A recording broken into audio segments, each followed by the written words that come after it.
names? Nobody.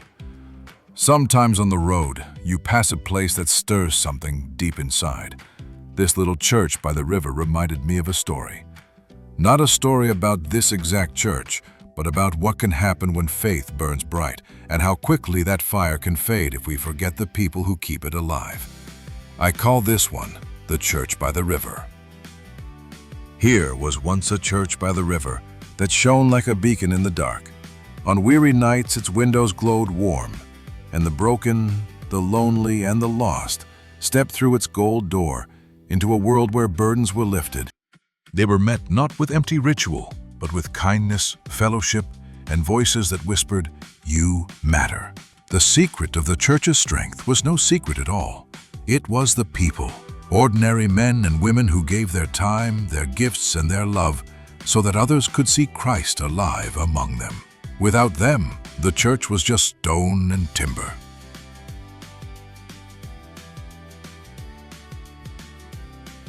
In time, pastors and staff were appointed to guide the church.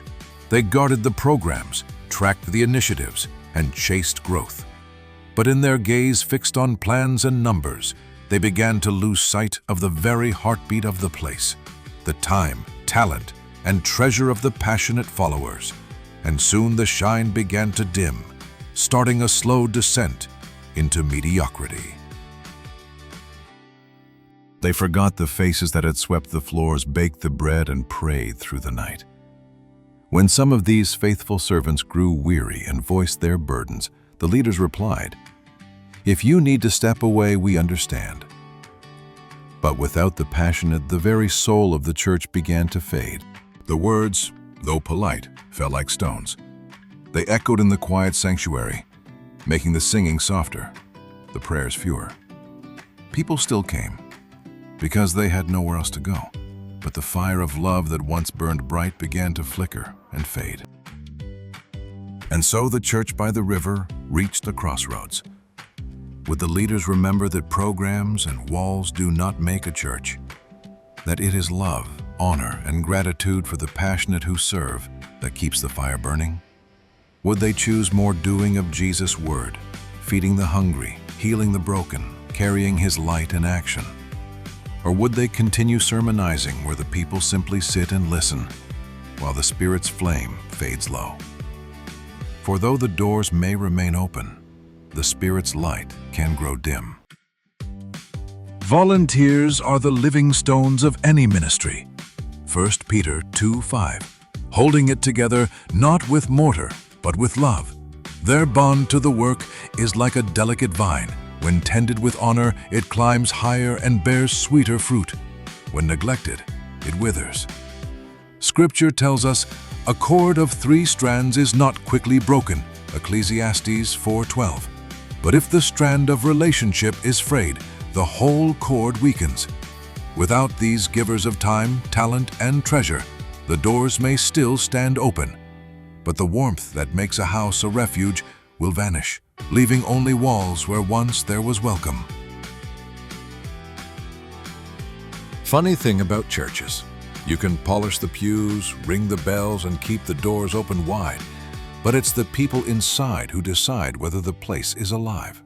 And when those people stop feeling wanted, well, you can light every candle in the sanctuary, but it'll never shine like the fire in a willing heart. So, until next time, friend, keep that fire burning.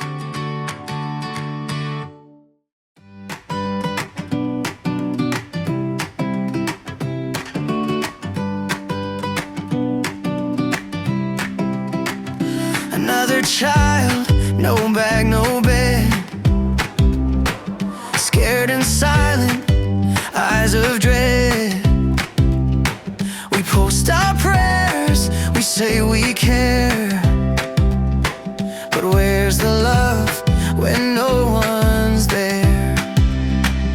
Less is more when grace is near, not just spoken but made clear. Don't need big plans to show his will, just hands that serve, hearts that fill. Faith steps in through open doors. Sometimes less is really more. The shifts pile up, the phones don't sleep.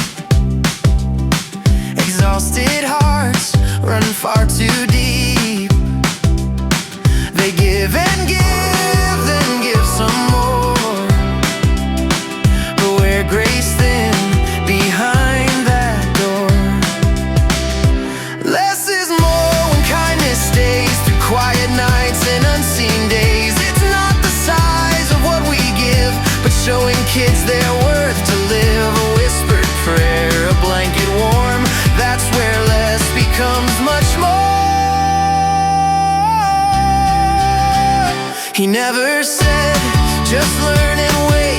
He said, be light at heaven's gate. It's not the stage or Sunday shine, it's midnight grace on borrowed time. Less is more when hearts remain. Through every hour, through every strain, we preach with hands, not just with speech, in places sermons rarely reach. When we stop keeping script and score, we'll find that less is always more, is always more.